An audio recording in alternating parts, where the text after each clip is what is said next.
Okay, so the last lecture we were considering this Schrodinger equation. Remember, this is the same level of centrifugal impact as the second law of Newton.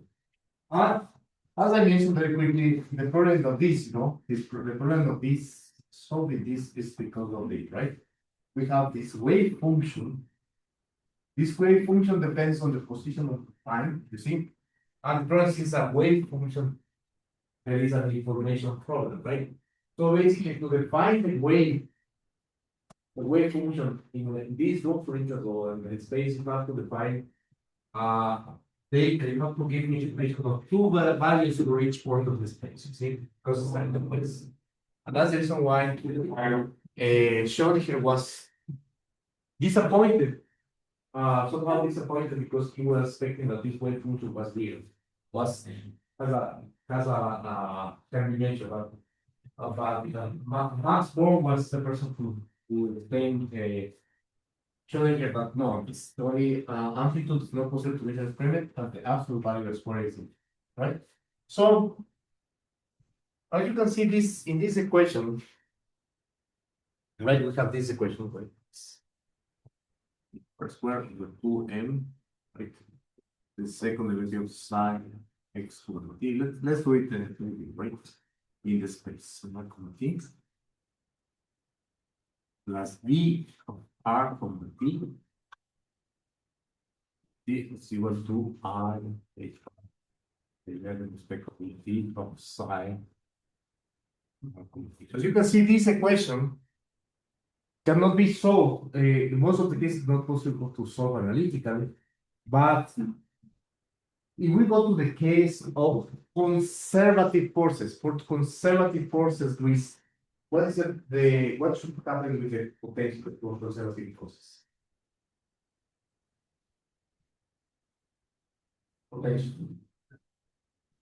For instance, the gravitational potential is conservative. Gravitational potential. Does it depend on time? No, right? So we said that when it's conservative, when the potential only depends on position, that is a conservative, right? In that case, we can try to solve this equation, as you can see here, and we can, if this is the case, we want to solve this, right? And this is possible to solve by separation of I, right? So we can express this wave function r comma t as a multiplication between these two functions, right? Phi of r and f of t, a function of t, you see? So we can separate this, and try to solve this. So we are going to have two types of equations here, right? We're going to have this, if we do the separation of variables, we're going to have two sets of equations, right? So these sets of equations here, we can do this later anyway. So we're going to have one part that depends on the positions only. So let's do it very quickly, right? So we need this. If you replace here this, we have this, right? Great power over 2n.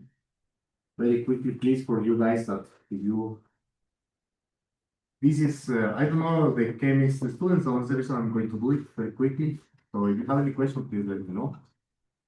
Bar, bar, f t, and this is equal to I h bar, derivative with respect to phi of bar,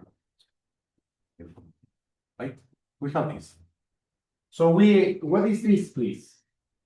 Uncle, what is this? What is the Laplacian of this?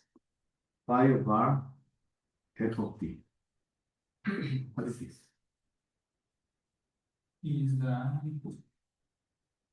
Laplacian, right? This is the Laplacian of phi of r multiplied by f of t plus phi of r multiplied by phi of t. But what is this?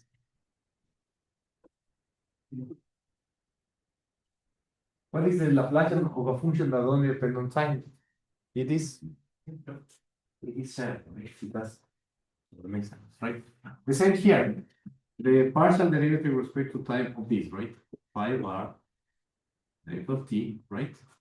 That is equal to, again, we apply the chain rule, so we have this respect to time, phi of r plus f of t plus 5 of r multiplied by this. Right? Again, here, the partial derivative with respect to time of this function does not depend on time, so this is here. So this is equal just to this partial derivative of t with respect to t. This is equal to only this, right? The Laplacian of r multiplied by f of. You have this. So if you plug in here this here just very quickly, we are going to have h bar squared over 2m multiplied by this term here would be f of t multiplied by r plus b of r phi of r of t, and that is equal to I h bar multiplied by phi of r and partial derivative of 2 times of f of t. We have this, right? So now we have to remember this we have to take this and multiply by 1 over phi of r f of t, right? This.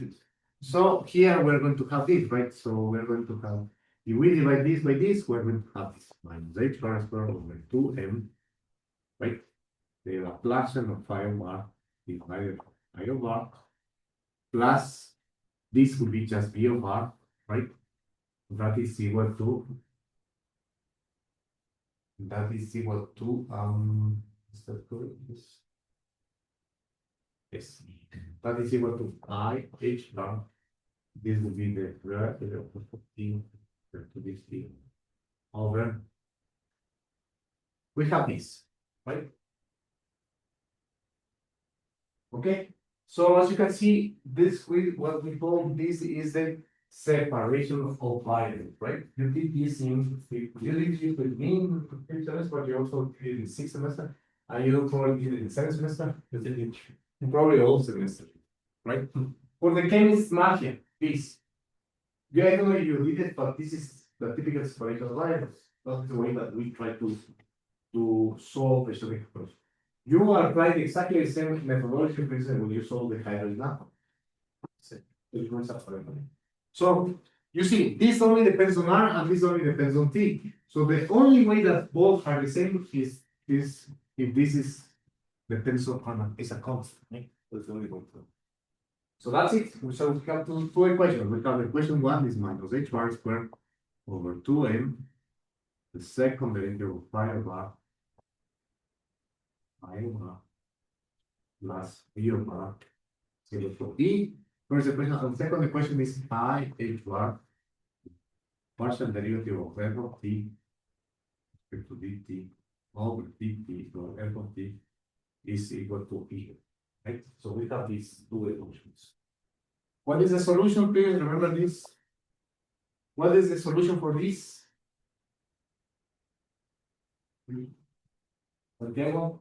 Yes. So we are going to have a f of t is equal to a constant multiplied by e to the minus I e divided by h bar times t, right? Yes. Right, remember, because the Planck constant, what units has the Planck constant, Luis? Units of the Planck constant? Right, what is the unit of Planck constant? Remember, if you define your thesis, and you have the quantum mechanics in your thesis, that's it. Just very simple. First question, what's the unit of Planck constant? What is the unit of Planck constant? So H has joules times seconds. What is this unit, joules times seconds? How we call this in physics? Action. Action. Right. Very good. You see. Now, the solution for this, please. What is the solution for this? Depends on the potential. Depends on the context. Okay, so therefore we have this, what we call the stationary Schrödinger equation.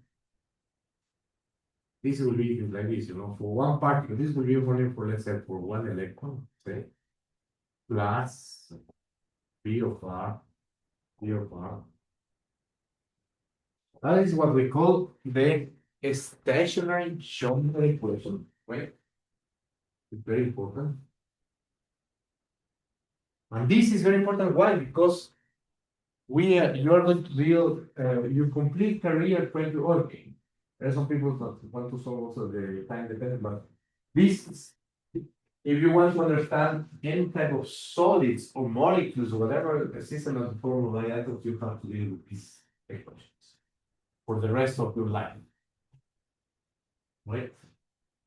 As you can see, so the question is, what do you need to solve if you have a system, right? What information you need to have? The only information you need to have to get the solution for this, only the potential.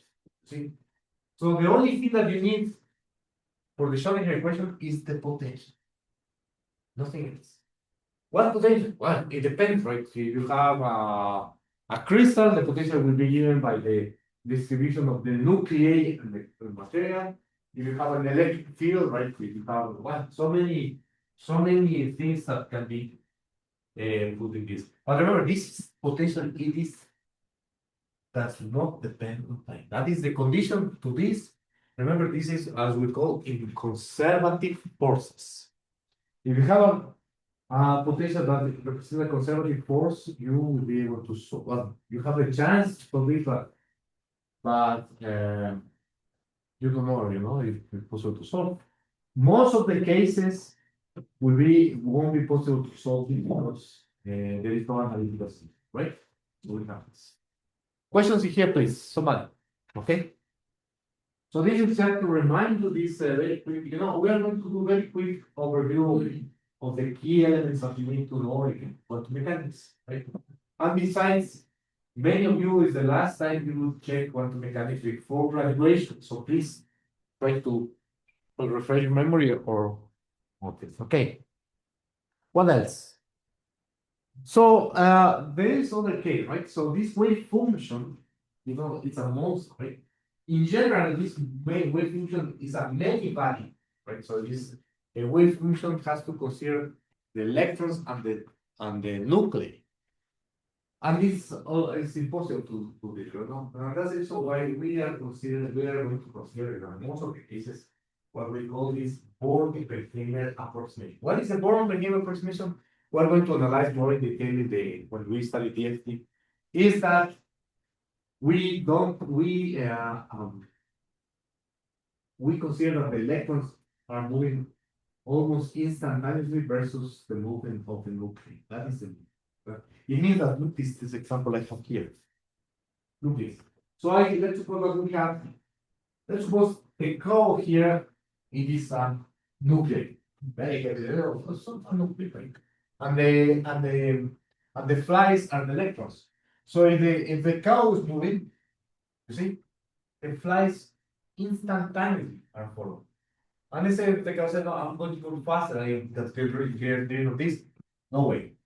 So you see, that is the conception behind the Born-Oppenheimer.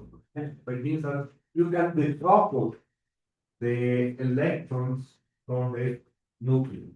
Because electrons are much faster, the mobility of electrons are faster. In fact, electrons are 1,800 times lighter than the protons.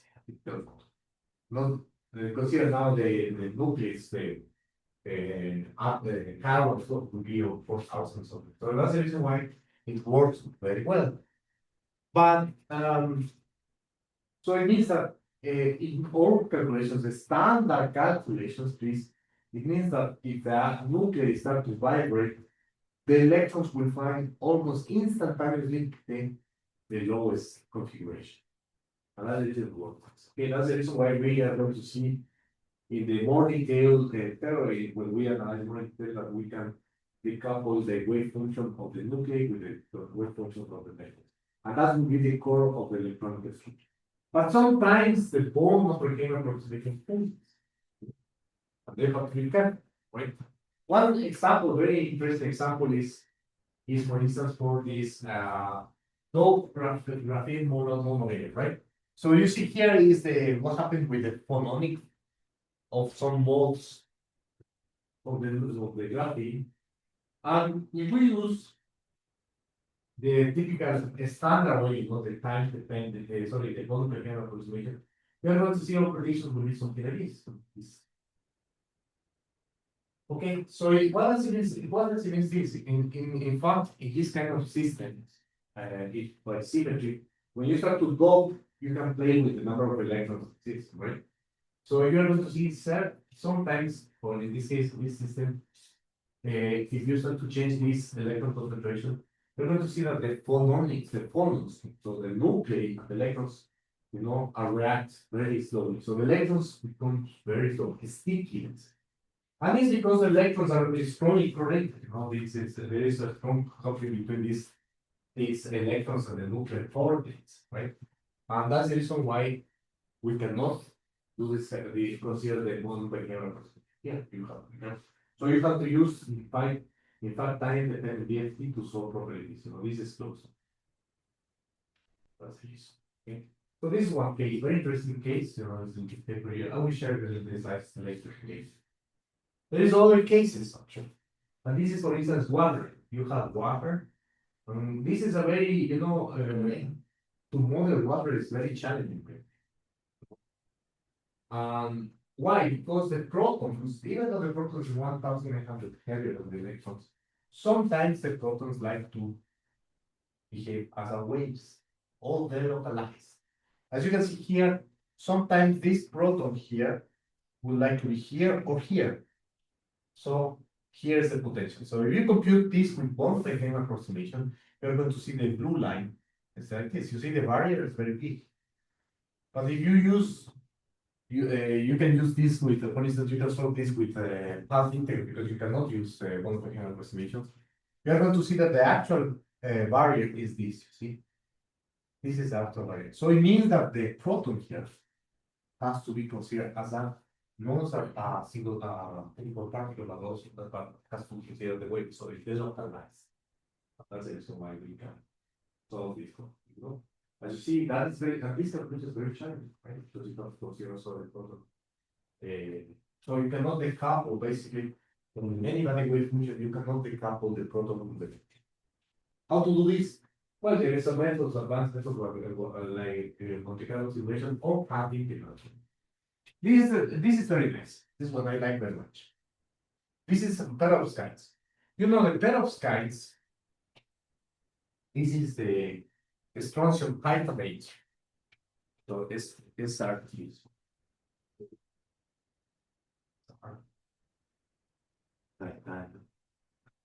Okay. So this strontium titanate. That was very interesting.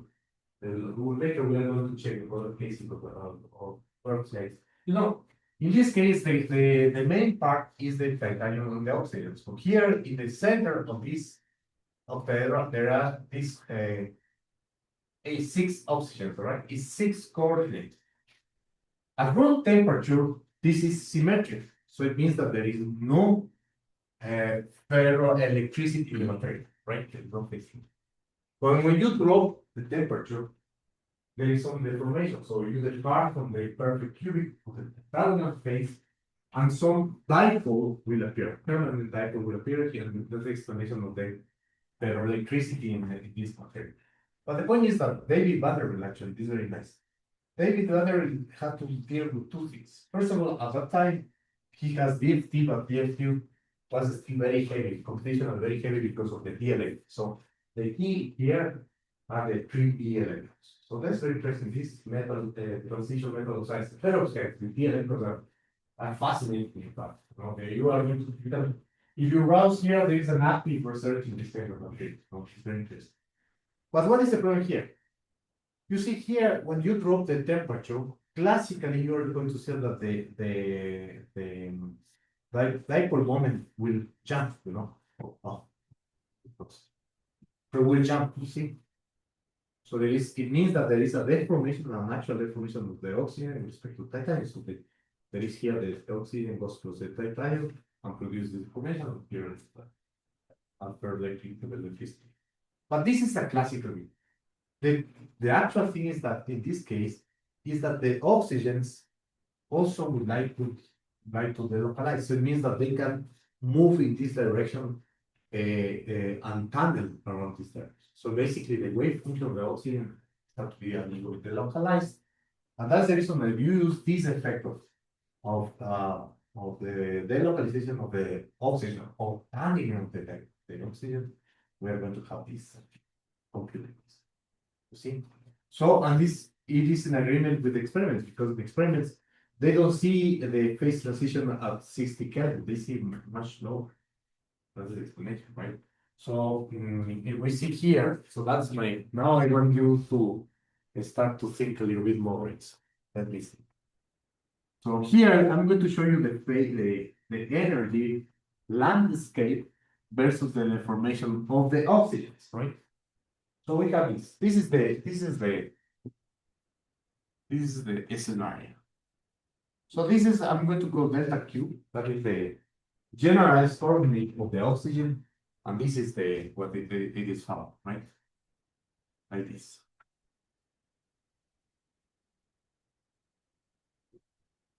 See, this is delta Q, so this will be, let's say, this is Q. So this is the formation, and let's suppose that this is delta X of minus delta X. So what is this? It means that the formation of the oxygens, right? Because this is in this position 0, it means that the oxygen is exactly in this perfect octaedron. Plus delta X is here up, minus delta X. In this case, minus delta X. Okay. So what is the point here? The point is that we have this delta E. Okay. And this delta E, it is in this case, is found to be of the order of million electron volts. Million. Okay. And delta X is very small, very small. In the order of 0.01 amps. So just by looking to this landscape, you see, it means that there is an energy barrier, right? But the question is, how do you infer what if there will be or no, what is important handling effects in a system such as that? Just by looking at the diagram. What do you think? You have two parameters, delta E and delta X. So using this, how you would infer this?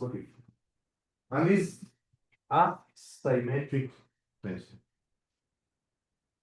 6.7, sorry, 5 points showing that with this information you are going to find some expression and say, okay, therefore we have to consider quantum corrections, quantum tunneling in this case of the oxygen.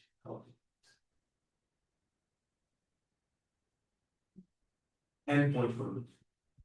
Okay, so given this explanation, and if you finish the course here, put you 10 over 10 and you pass, you finish here. Voila. There's no way. There's no way. But what principle you to start with? You don't have. We have to start with something. With what? Breathe.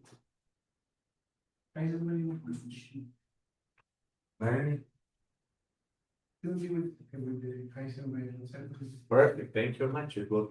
Hey, you start to get 2 points now. So what it says that Heisenberg uncertainty. Then delta X. Okay. This is not delta X. Let's suppose this is the delta, but the delta here it is the standard deviation, right? So let's write this. Okay. So this is a little bit different, right? So it says that delta X times d delta T,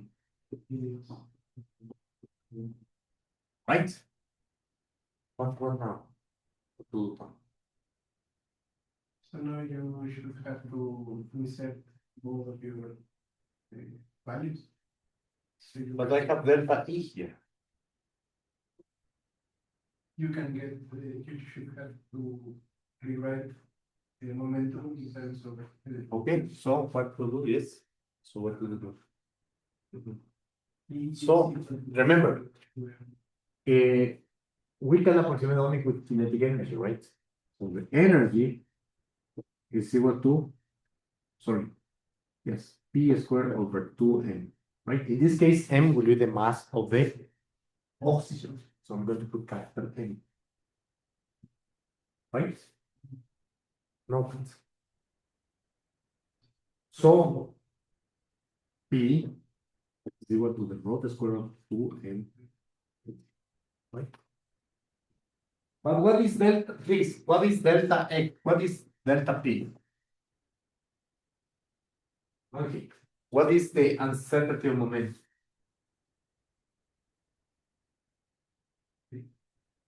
What is the uncertainty of momentum? Oh, you forgot that. I'm going to say Latin, but you will never remember Latin, yes? Is the root square of what? You forgot that. The expected value of, you did this with me, I remember very well. You, and you did it in computer too. Minus. Minus that. Right, no, okay, it's not this. Ah, that's different, right? You see? The expected, attention to the expected value of this minus. What is this? What is the uncertainty position? Santiago, what is the expected the uncertainty of position is this, right? Yes. Ah, sorry. Sorry, my apologies. My apologies. I am because I am nervous. You put the nervous here. Yeah. Let's put it one direction. Yeah. To make it simple. Okay. And here the same, right? I'm gonna say only one direction. X squared minus. But because remember here I have these.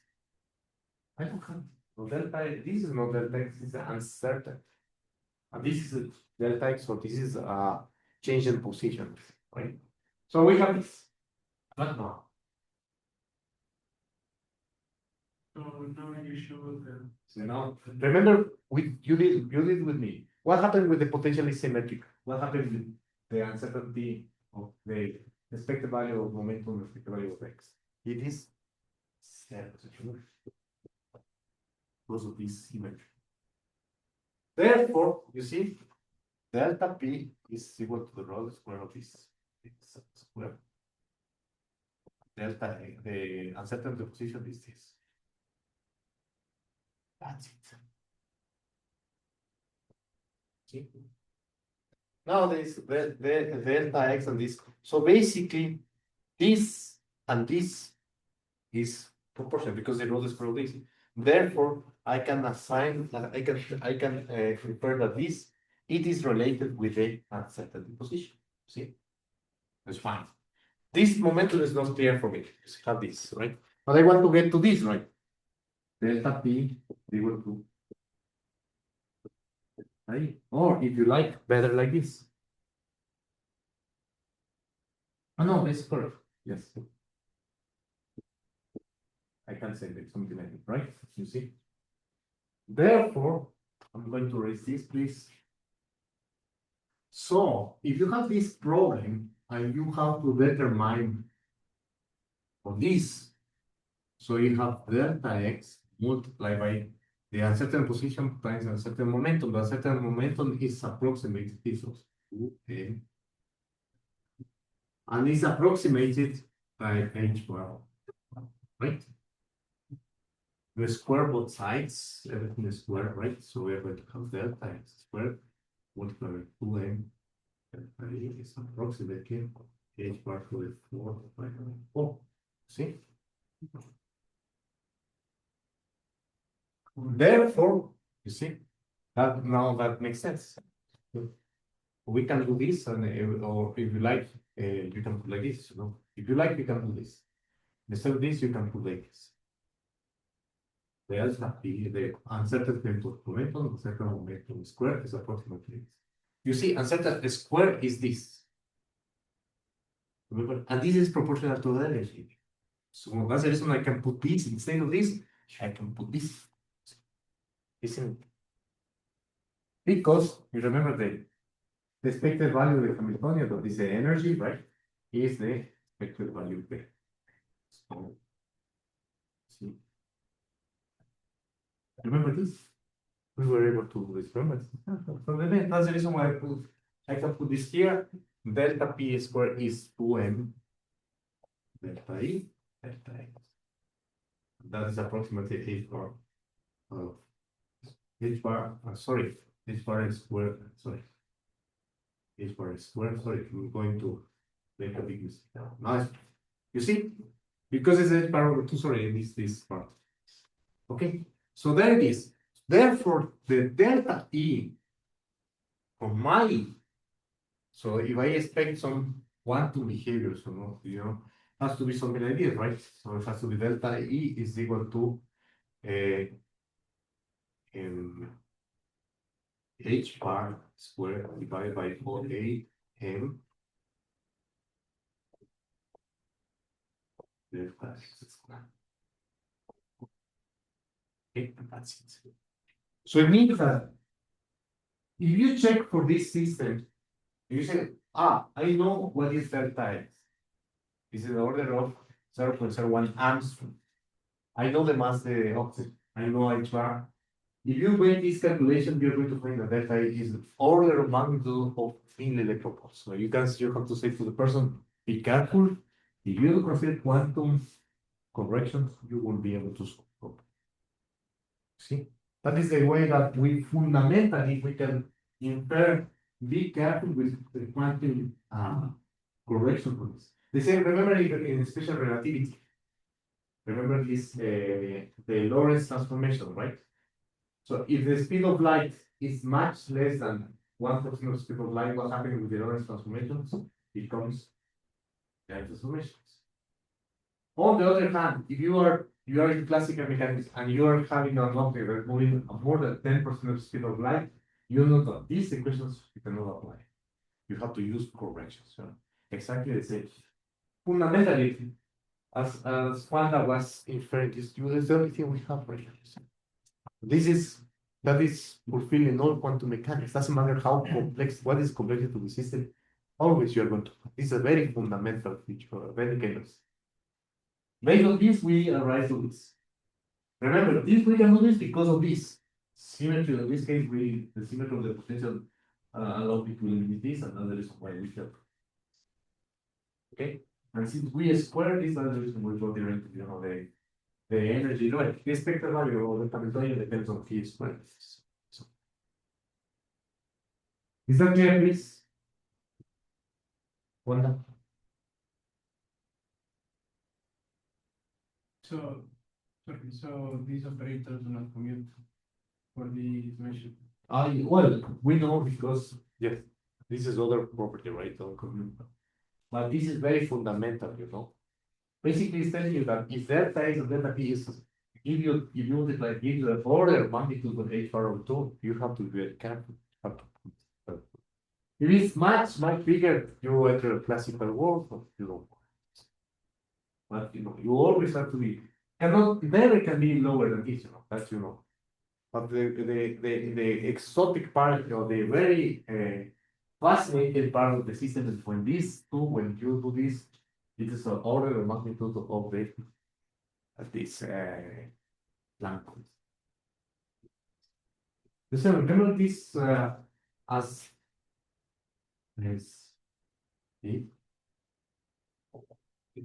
right? Remember, this is the Broglie, the same. If the momentum and the wavelength it is small enough and is order of magnitude of h, you have to consider this kind of wave-like behavior of the same.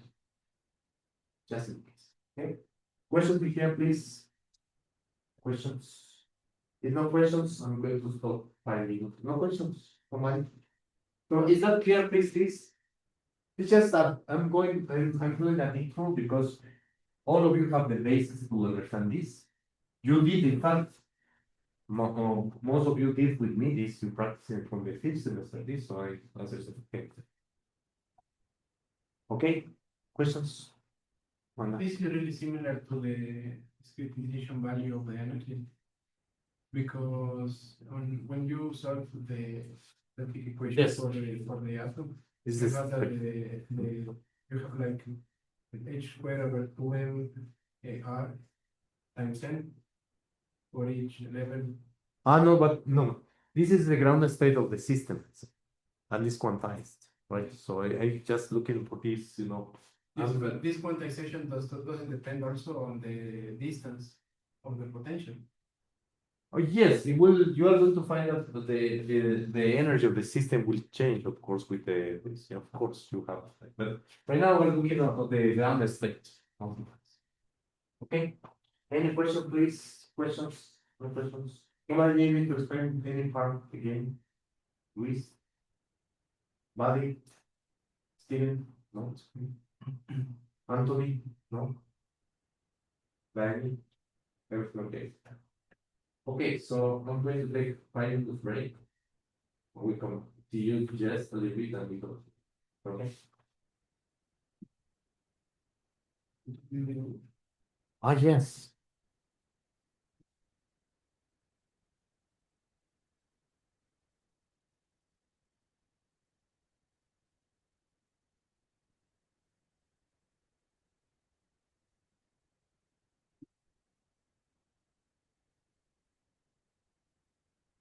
One of them. So I just want to do the plans for the next time, so it's okay if I can Because yeah, check the report. Is it a two-way? three. Okay, let's continue, please, with this. There is that is not the only case we have this kind of quantum effect on the loop. And in fact, this is a very interesting experiment, A group in Vienna, in Austria, they did diffraction of buckyballs, C60 atoms, C60 molecules, to a double, so they did the famous experiment, double slit experiment with this system. And this is the result. See, it is amazing, right? Look. So this is a clear view of the interference pattern. So it means that in this case, this buckyball C60 was delocalized. It behaves as a wave. Remember, wave is everywhere. So that is, to go beyond of our common understanding. So it means that that apparatus they measured is they send a gas, this kind of buckyballs, and they found this kind of fraction. This means that this C60 delocalized, not only atoms, the whole structure. So this this is very interesting. So it means that the wave behavior of these systems, you cannot only consider only vectors, of course, but also systems. The question is, there is any limit of this, right? You see, quantum interference of large. So the same group 10 years later, they did the same experiment. You see, the previous one was with this, Then in this paper, they did the experiment with this huge molecules. And what the result, again, the result shows this kind of interference. So it means that these systems behave as a waves, right? So you say if the easy way to understand is remember the pilot wave of the problem. That was it. So it means that if or in principle the Bernoulli proposal everything is associated with a wave, wave pilot wave. And that's how we're going to produce this kind of interference pattern. And this is the realization, right? The question is, there is any limit to this, right? Remember what was the fundamental part of looking at this wave-like behavior?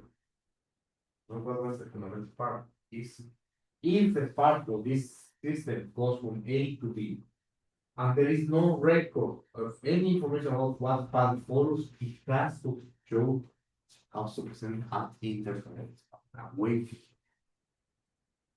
See? And this is huge, so look the scale. This bar is 10 angstroms. Okay, so this is almost 50 angstroms macromolecule. And this 50 angstrom macromolecule shows this kind of wave.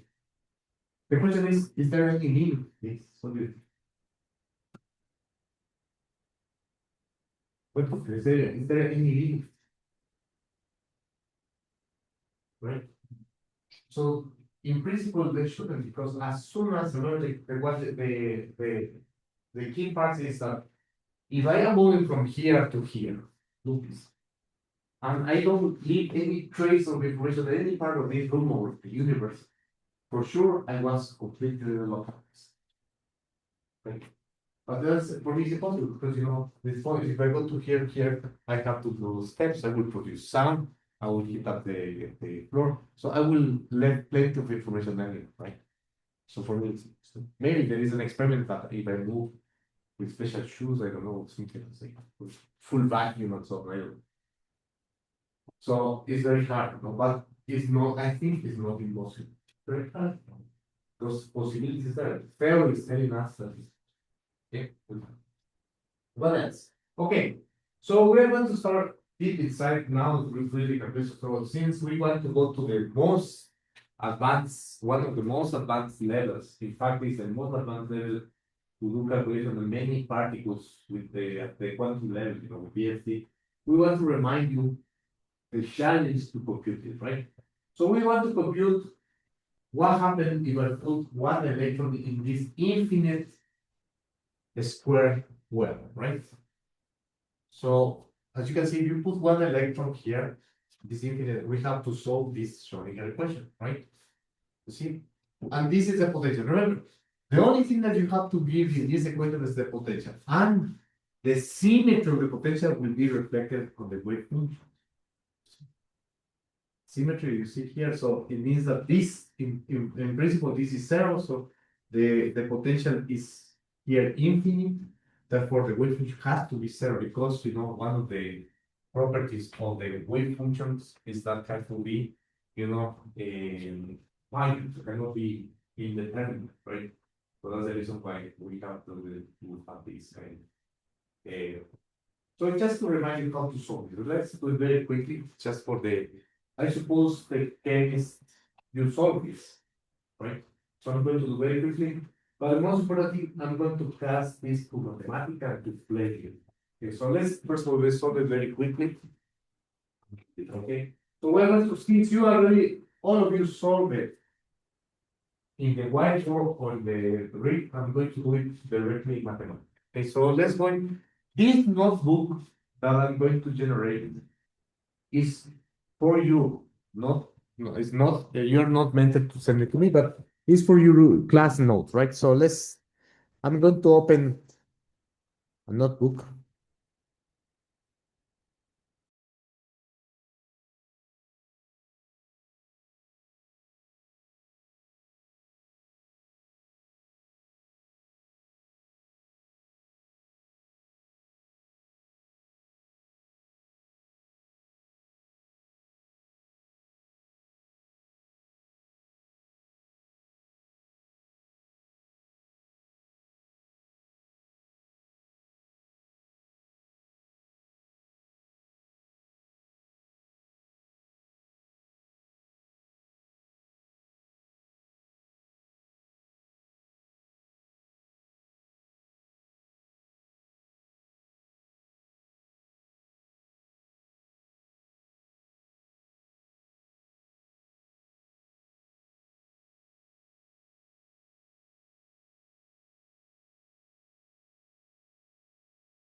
Okay, so let's start with so we are going to do solving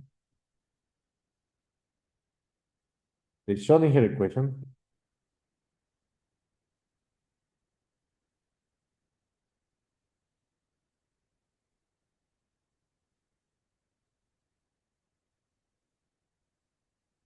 in several potentials.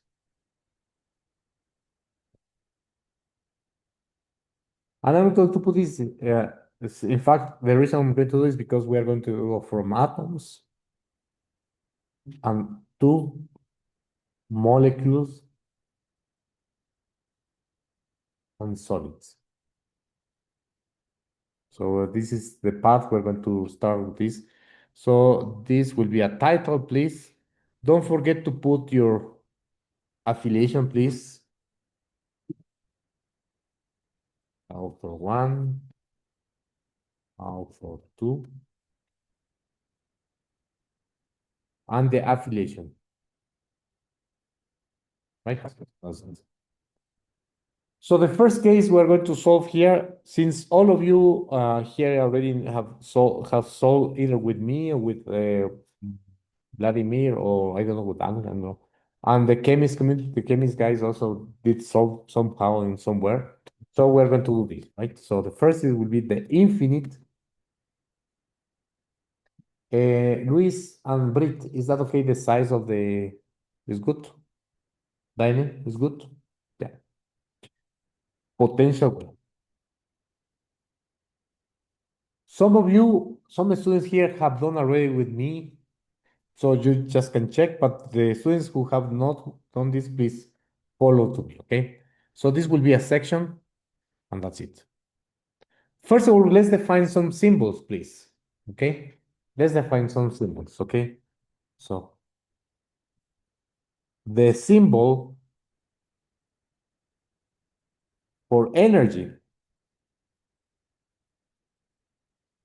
this one, we're going to use this symbol for energy, please, because capital E is already taken, is escape, SC, capital E, escape. That is a symbol for energy is escape, SC, capital E, escape. Okay, I think only the chemist mafia are checking this. The rest, I believe that you have everything here and no problem. Okay, but anyways, there's not chance to review again. We're going to use this file. This curly file will be escape, J escape. And that's it. Okay, so we start with symbols, please. You start with these symbols. Okay, let's continue. If somebody need my help, please let me know. I presume most of you already know what I'm going to do. So let's first of all show here equation. So I'm going to see q equal to minus h bar, sorry, here, comma, h bar. H bar is escape, hb, escape, hb, escape. Just the notation we're going to use. Divided by 2m multiplied by pi 2 primes of x. Okay, how to enter this, please? Since I'm recording here, this is my English keyboard, please. In my English keyboard, I'm going to show you here. Show my keyboard view. You see, to put this double tilde, I use this one, this symbol here. In the English keyboard is this one, because it's the second derivative, right? In a Spanish keyboard, I believe is here. Let me check. I'm going to check where is this what I need. Spanish. I'm going to put this one. What is this? It is not here. I suppose here. This one is in the Spanish keyboard. This is this one. This the derivative is just the keyboard next to 7. This one. Okay. Okay, so everyone now have exactly the same. Okay. So let's do this of x. Okay. Since the potential, look this. In this case, the potential, you see, it is like this, right? Going to write it. The potential is this, right? So the first thing that you need to cast is this. So the potential like this. Infinite, infinite. So the potential, as you can see here, is infinite, right? The potential is infinite. When x is less than a, let's say here is a, zero, right? This is 0, right? It is 0 in x between 0 and a. Here's a, and infinite when x is bigger than 0. You know, if the potential is infinite here, you know, the Schrodinger here, the wave function has to be exactly one potential, you know, has to be 0, something the same. So we know that the rate that the wave function is has to be 0, then s is 0, 0, and then x is bigger than the rest we don't. Okay, so we are going to solve just the Schrodinger equation in this region. And inside of this region, the potential is 0. Yes, correct. Yes, thank you. Very good. This h bar square. Thank you. Okay. So by the way, any person who discover mistakes in my this, you get 3 points, right? Your this also get to have 3 points. You find any mistake here or here, you get your points. It's 3 points if I do a single mistake. So single mistake of signs or whatever, right? Plus that since you see we are going to solve only between 0 and a because the rest is we know the wave function 0. So this is equal to this times 5x. That is my equation. That is the Schrodinger equation I have to solve. Okay. And then again here, because remember it is minus h bar, you see this plus 5x, the potential times 5x, you know, this in the top right here, what is the in one dimension will be like this. I have to solve this equation. Right? The second derivative of the dx squared, right? Plus p of x, phi of x equal to 3 times 5. I have to solve this relation, but in this region, since the potential is infinite, the wave function has to be set. So that's the reason 0.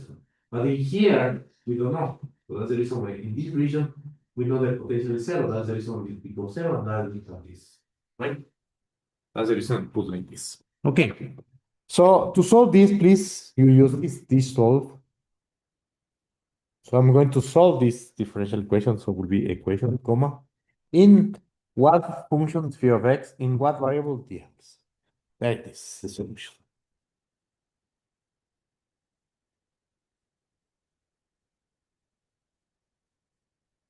Okay.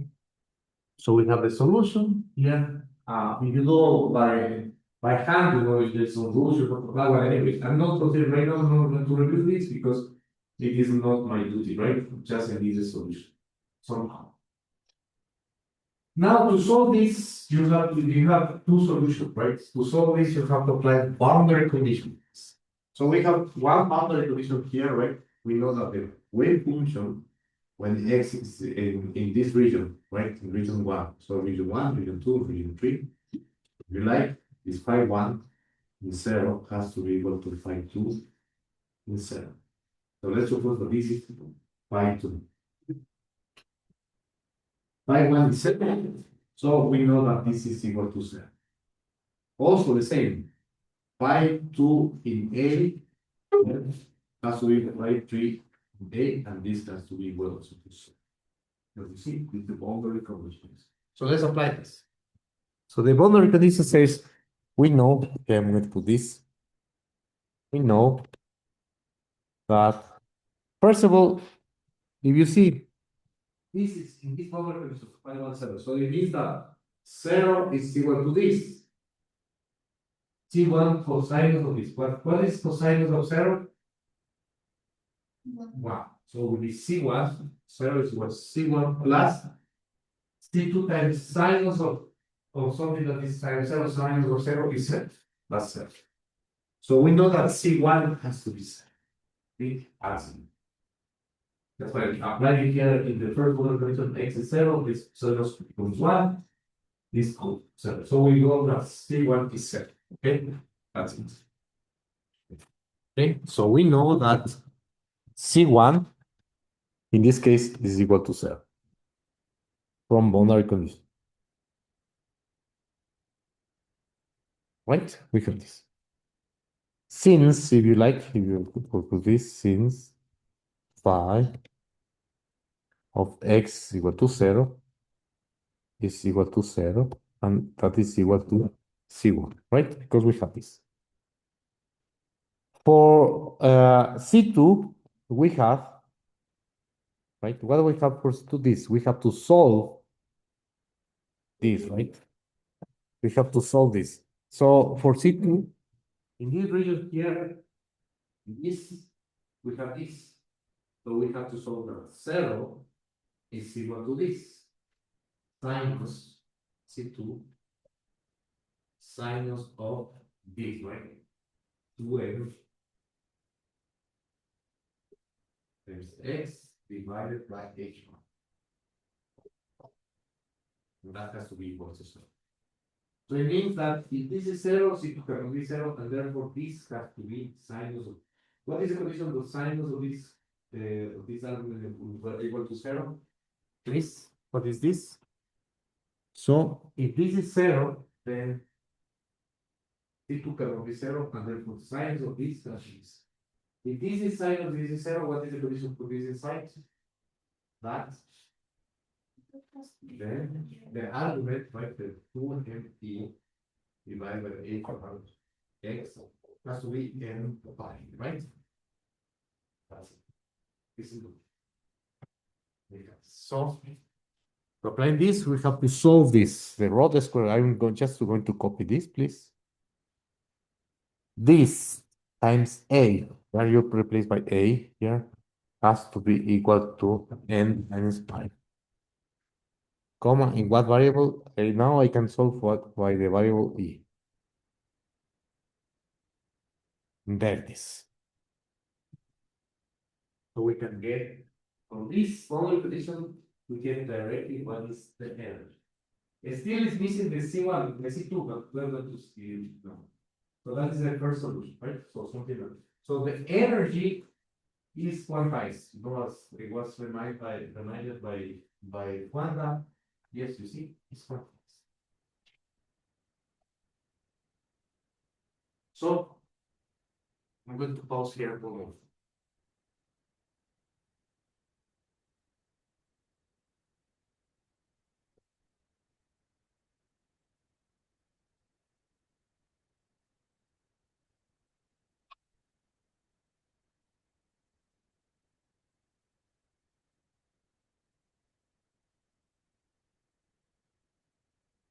I'm going to pause this here, please. Pause record. Okay. So I want to simplify this. You put this, you replace this, the solution for the energy, that is quantized, and we have this. So you see, we have this. So there it is.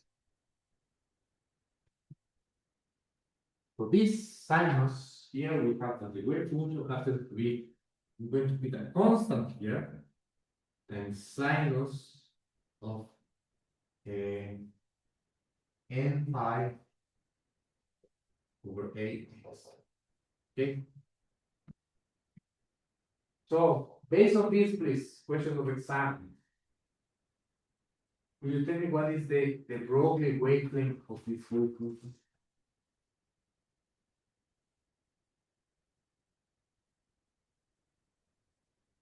What is the Broglie wavelength? What is lambda of this? What is momentum of this part?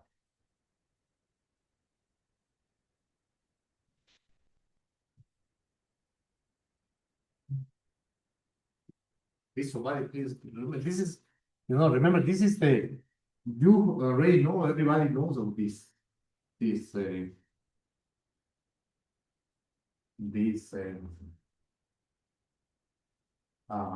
property, right? You already know this. So if I have this wave function, what is I need to know what is the momentum and what is the Broglie wavelength. Okay.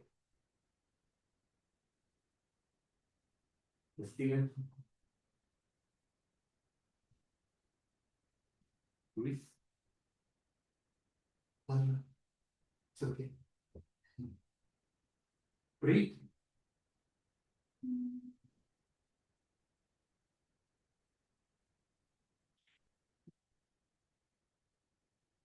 So what is the wave? So let's start with this. What is the wave vector? This wave function.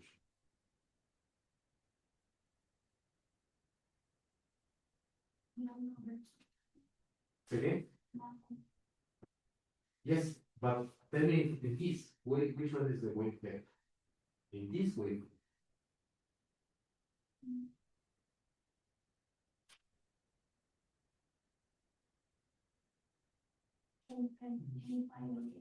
Thank you very much. Very good. Thank you for your points. So remember this, any kind of plane wave, remember we already learned this, right? Any kind of plane wave, we have k times x, right? So we have and the argument, right? So the argument we have this, but e to the I k to r one kx. That's in one dimension. Remember this? This is a plane wave. You forgot, right? So it means that the wave vector here, it is how much? N pi over 8. So what is so if this is correct, what is k, please? The wave vector, please, is 2 pi over lambda, right? Simplify this. Therefore, the Broglie wavelength, the wavelength associated to this particle will be what? Will be this, right? 2a divided by n. No?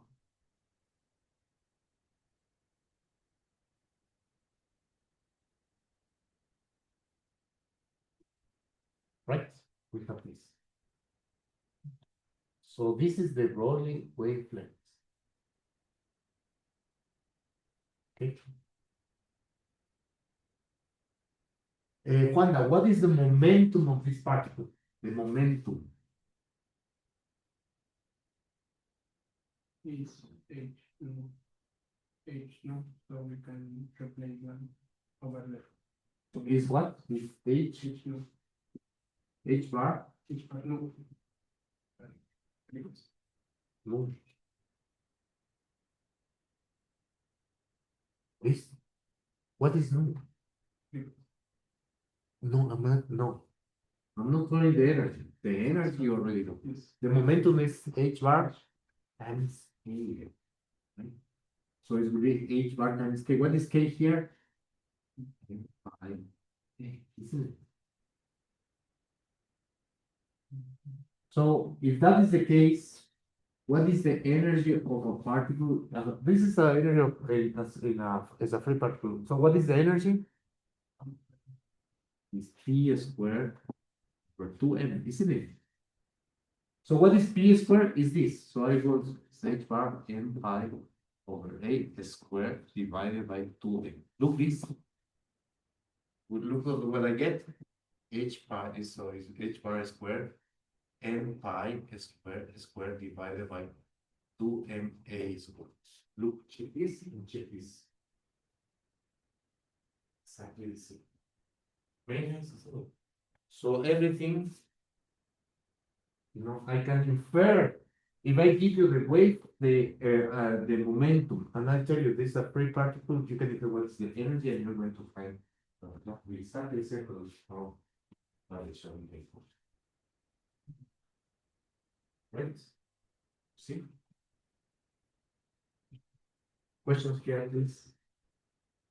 You might say, but wait a minute. But you are telling me this confined particle that you see free particle. Yes, it's a confined particle, but inside of this region, the potential is zero. So the particle here is as a free particle.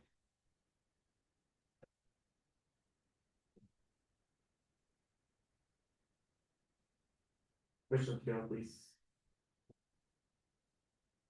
Luis, questions, please.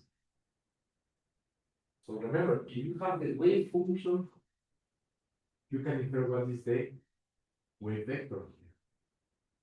And with the wave vector, I can infer what is the momentum. So you see, the momentum is quantized too. The momentum of this particle. Makes sense because if you take the energy is quantized. So if the energy is quantized, also will be the momentum.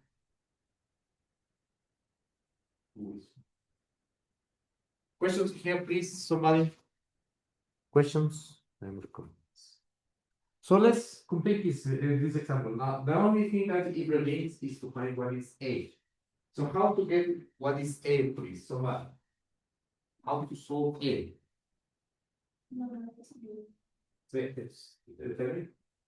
Normalizing, right? So what kind of normalization? We know that the integral of phi conjugate times phi dx has to be how much? 1. What does it mean this, by the way? What is the physical meaning of this?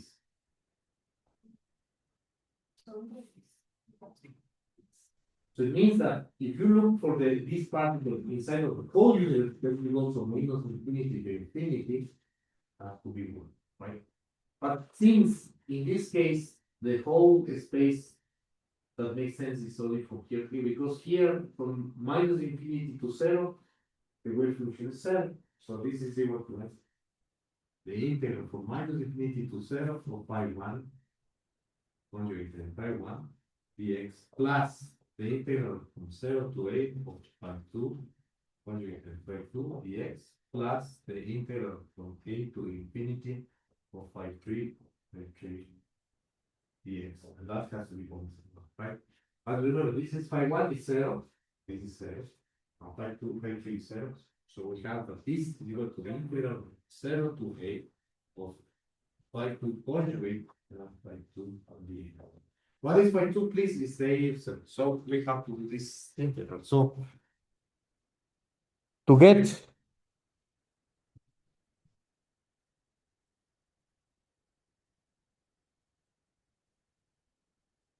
mining constant,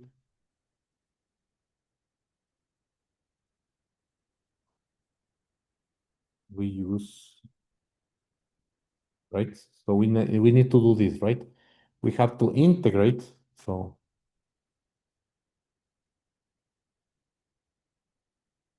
right, this I'm going to put a I call it a square c2, right? A square multiplied by this, right? Sinus and n pi, right? A square, right? Comma x goes from 0 to a. See? So I'm going to do this, and I'm going to have this, right?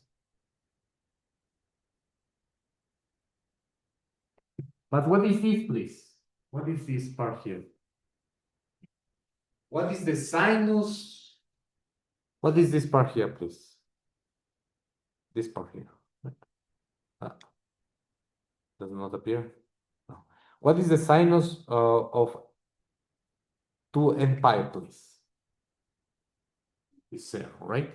So we have to solve. So therefore, this has to be equal. So we have to solve this part here, please. That has to be equal to 1, but this is 0. Right? In A. So the solution is this. A take the value of rho the square of A plus less thread. So I'm going to take it. Any of both solutions fine. A could be minus b possibly. That's going to take 2 over A rho the square of this. And that is the final solution. So we have a normalized wave function. Why normalized? Because if you take the integral of sine conjugate, so this means this, right? Phi conjugate times phi is the absolute value of phi squared. So, and this density probability. And we have this, right? And that's it. So we have solved this. So now let's define. So let's conclude with this, Let's define the wave function by using the piecewise. That is the reason, that is the thing that we can do this mathematics, piecewise function. That is the piecewise in mathematics as this. Escape, PW escape. Okay, this is piecewise. So first of all, we are going to find the potential. So V of x, please, of x. You see, I'm defining the function is with underscore x and underscore, right? 2 points equal to escape, PW escape, right? And control enter, control enter. I repeat again, please, how to put this. P of x is points equal, and after you put escape, PW escape. And after control enter twice, control enter this, okay? After we can put this. Since we cannot, you can put here infinite, that is not the point. So I'm going to put a big value, only to visualize this. I know here has to be infinite, but I'm going to put here 50 only. When x is less than 0, that is my potential. 0 when x is between 0, less or equal than x, less or equal than a, and 50 when x is bigger than a. That's it. That is my potential. Shift enter, please. And my wave function escape, J escape of what? Of x underscore comma n, because also depends on the wave on the number n point equal to this. Look this. To do this, you can copy directly this because you don't want to repeat twice this. Paste it here and just replace 50. 50 right now, the wave function is 0 here, 0 below, and here it is this, right? This. Raw the square of this multiplied by the sinus of n. This is this one. Sinus of the look this. And that's it. Shift enter. Okay.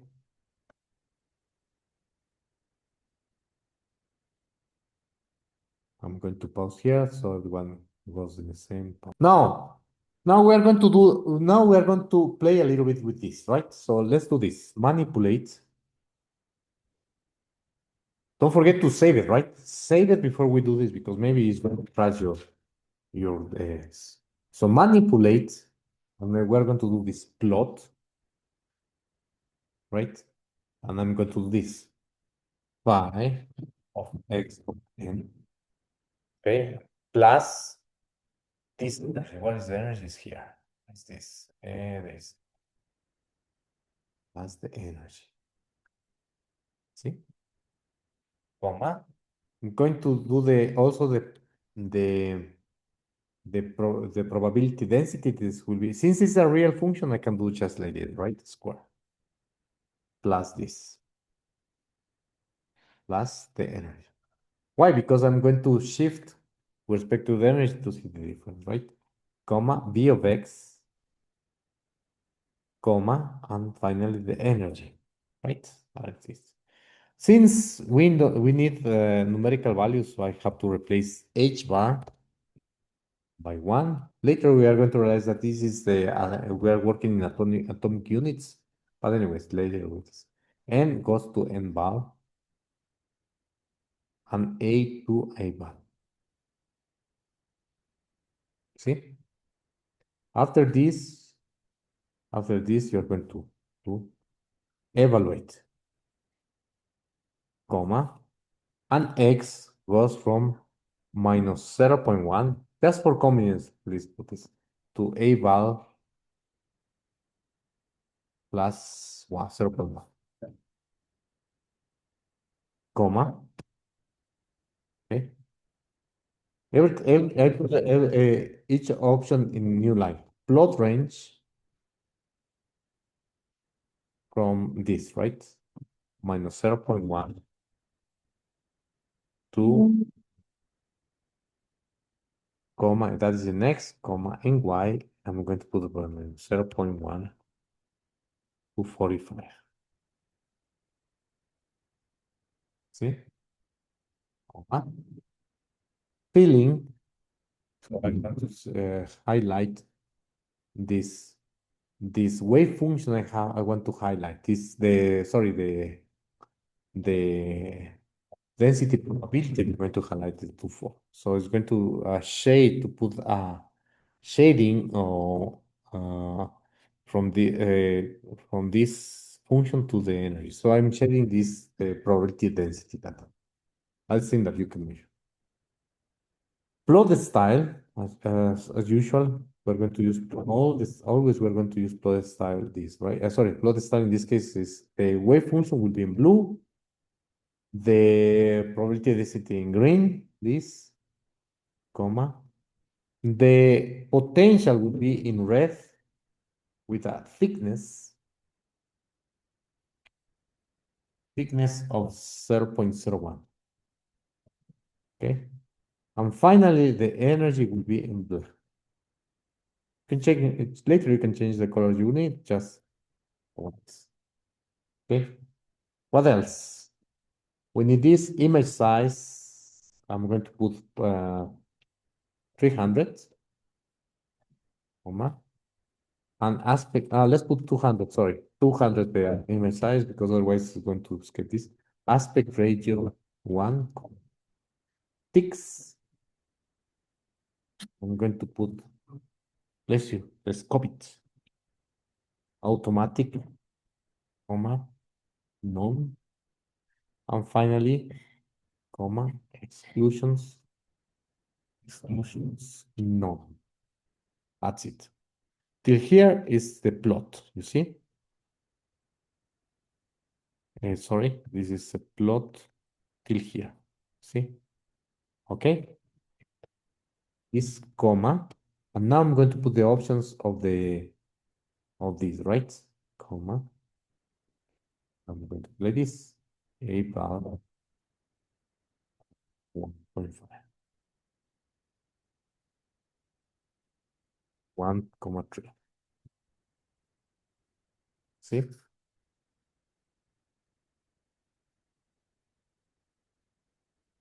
Comma. And now n val, comma, comma, from 1 to 5 in steps of 1. Comma, control placements, on the right.